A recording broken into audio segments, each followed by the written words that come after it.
Second Opinion Games.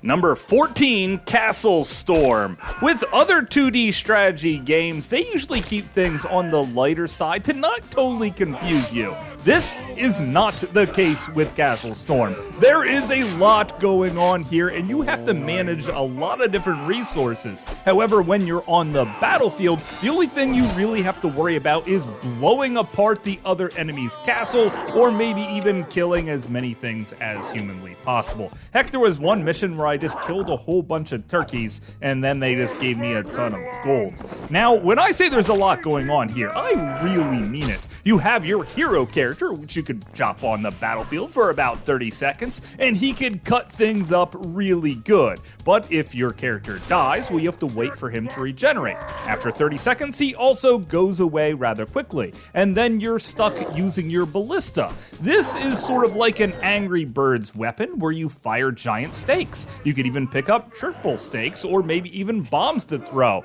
Later levels, you could even throw sheep, or maybe a magic potion that turns your enemies into heroes that fight for you. Now, this is also a capture the flag type of game, so you could bust down the door to your neighboring castle and steal their flag and get the victory. There's also preset castles with lots of different stuff going on.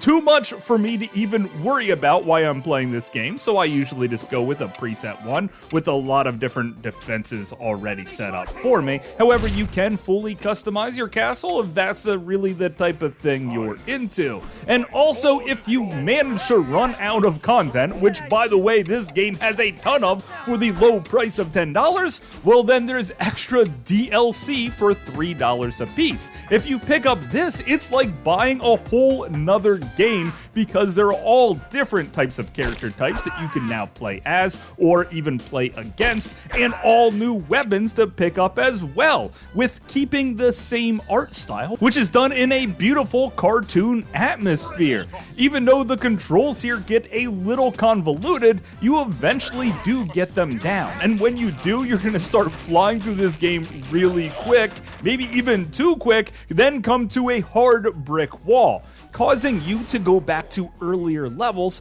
where your character is now more leveled up, managing to get even more gold, and then trying back those harder levels to see exactly what you did wrong and destroying all of your enemies and grinding their bones into dust. This is also a game that you could play online, but I haven't found anyone online to play against, sadly, and finding someone that wants to play me locally is also not something that I have. However, if you have a lot of friends or maybe know someone long distance with the Wii U and you have a time that you guys can both get on to play, I could strongly recommend this RTS to destroy your friendship.